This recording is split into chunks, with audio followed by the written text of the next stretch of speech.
Will you and Andrew ever fight the Paul brothers?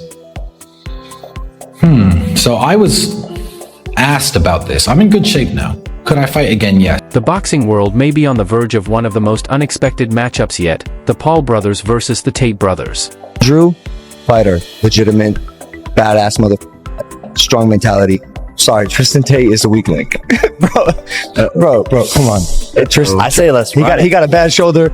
He's shaped like a gingerbread man. Romania is a flight away. You doing it to run it. The PFL will. I don't want no beef, but that's delusion. What began as internet chatter is quickly turning into a serious conversation, and if it happens, it could be one of the most fascinating events in combat sports. For Jake and Logan Paul, this is unfamiliar territory. Their opponents are usually retired athletes, celebrities looking for relevance, or fighters well past their prime. Andrew Tate is none of those things. An MMA fight between Jake Paul, Logan Paul, Tristan Tate, Andrew Tate. Really, we're talking about Andrew here. Tristan's not really in this equation. That's like the light work. 10 mil for Andrew, 10 mil for Tristan, 10 mil for you, 10 mil for me. But here's what they'll say. I don't need this for the money. You're going to have to slap $50 million for me even to get out of bed. But if you have money, then why is it about the money? What? It shouldn't be about the money. It should be solely for entertainment and to figure out who's really about it. And we're telling you, we'll do it. A four-time world kickboxing champion with a professional record of 76 wins and just 9 losses, Tate built his reputation on power, precision, and an ability to overwhelm opponents. His career wasn't a publicity stunt, it was dominance. Then there's his brother, Tristan. Less flashy, more reserved, but no less dangerous. He's the quiet force of the duo, the one who prefers actions to words. The Jake episode's coming soon. We still have plenty of meat in that podcast. We have a special message for Andrew Tate. Jake Paul, I will fight you any day of the fucking week. He doesn't have as many fights on his record, but when he steps into the ring, he makes them count. If Andrew is the storm, Tristan is the steady hand behind it. The Tates don't need this fight financially. Between them, they've amassed enormous wealth. That's what makes them particularly dangerous. They're not stepping in for a paycheck, they're stepping in for pride, legacy, and to prove a point. They don't have to sell the fight, their presence alone does that. Logan Paul is a bitch, and I will say that here publicly. If anyone wants, I'll fight him for free. The guy's an idiot. No money needed. No money needed. Logan Paul. Logan Paul doesn't believe in any of the things he said. On the other side stand the Paul brothers, who've built an empire by blending spectacle with sport. Jake Paul, now 7-1 in the ring, has surprised critics with wins over Tyron Woodley and Anderson Silva. He's not the YouTube novelty he once was, he's a legitimate fighter who keeps improving.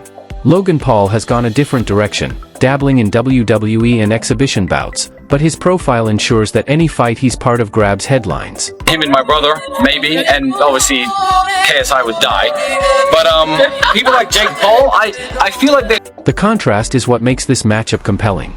The Tates bring legitimacy, grit, and experience. The Pauls bring star power, showmanship, and an audience that spans millions. Together, it's a recipe for a fight that could cross boundaries, appealing not just to boxing fans but to anyone who loves a good rivalry. If it happens, the stakes won't just be about who wins in the ring. It'll be about credibility, pride, and whether the Paul brothers can stand up to opponents who don't just play the fight game for show. They've lived it. Logan Paul has always been a showman. Talking about his brother Jake, saying, Yeah, Jake told me he was going to be the world champion. I just had to cut in and say, Jake, you're never going to be that. You're never going to get there. I remember you being a very average kickboxer, telling me you were going to be the world champion. And what did I say? Well, you are going to be the world champion. You are going to be the world champion. And did you become the world champion? So, what kind of brothers? Sure, he managed to draw with KSI and went the distance with Floyd Mayweather, but his fight record doesn't exactly inspire confidence. What Logan lacks in victories, though, he makes up for in charisma. He knows how to sell a fight, even if his punches don't always back it up. The Paul brothers, together worth well over $100 million, are living proof that money and attention can buy opportunities. But money can't buy grit. It can't buy the instinct to keep swinging when every part of your body wants to quit. I don't have anything to prove to people like Logan Paul. I am much older than Logan, of course, and my fight career was very, very good. I won something like 30-something of my 40-something fights. Had some very tough battles, lots and lots of wins, European titles, some losses. Back in the day before Instagram existed, before everything was, before I was famous, before it gained me clout. That's the question hanging over Jake and Logan. Do they have the toughness to face opponents who are fighting for pride, not for paychecks? Enter Andrew and Tristan Tate. The Tates are a different breed. They don't care about flashy entrances or viral moments. Andrew, a 4-time kickboxing world champion, built his reputation on discipline, precision, and dominance. Tristan, his younger brother, is less flashy but just as dangerous, a man who doesn't seek the spotlight but commands respect when he fights. For Logan Paul, the potential clash with Tristan Tate feels personal. His backflips and takes his steroids and, makes these big shows about fights. I've never said his name until now because he keeps saying my name. And the only reason I could think he's doing it is for viral hits or viral internet clips, but I have nothing to prove to him. Years ago, Logan dismissed Tristan on a podcast, calling him irrelevant. Tristan responded the only way he knows how, by challenging Logan to prove himself in the ring. For Tristan, this isn't entertainment. It's about respect. He sees Logan as an intruder in a sport he's devoted his life to, and he intends to prove it the hard way. He is a talking piece. He is the mouthpiece for the agenda. The people have come along, people who are trying to force a narrative, and they said, look, we need to have some degree of control over the exact demographic that Tate has control over.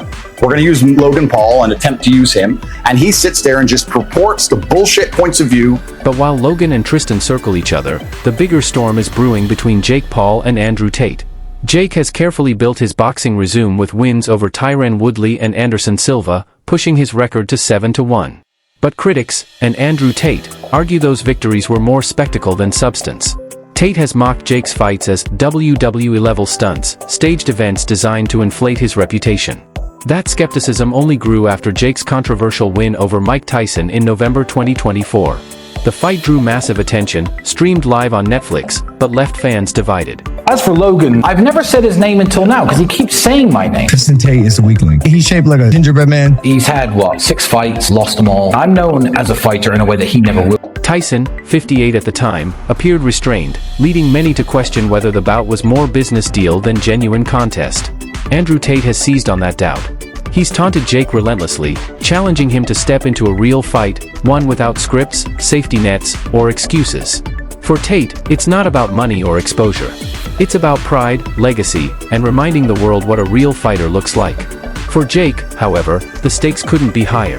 A win would cement his place as more than just a YouTuber who dabbled in boxing. It would give him credibility he's been chasing for years.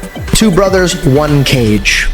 Jake, Logan, you, Tristan. Who comes out alive?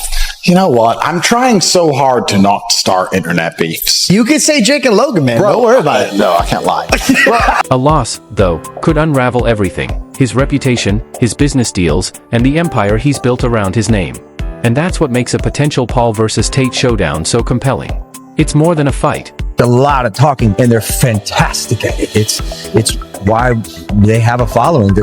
They can be magnetic with words, and it draws a lot of people in. Well, Andrew Tate is was a kickboxing world champion. What was? Mike, he was. Completely understood, but I'm just saying, I want to play an unbiased standpoint here. So before we call them simply talkers, there is some combat. It's a clash of worlds. On one side, the Paul brothers, flashy, media-savvy entertainers who turned boxing into part of their brand. On the other, the Tates, hardened fighters with no patience for theatrics. Talk to him like a big brother talks to a little brother. But as for Logan saying my name, he's had 6 fights, lost them all. If these men meet in the ring, the result won't just decide who's the better fighter. It will decide whose vision of boxing and manhood resonates more with fans across the globe. And become a super heavyweight because I'm genetically gifted, or he has to pass a drugs test. So if he wants to fight for real, and he'll keep pissing in the cup and stop the way off the steroids and the smash. Maybe I would take the opportunity to platform him just for one night.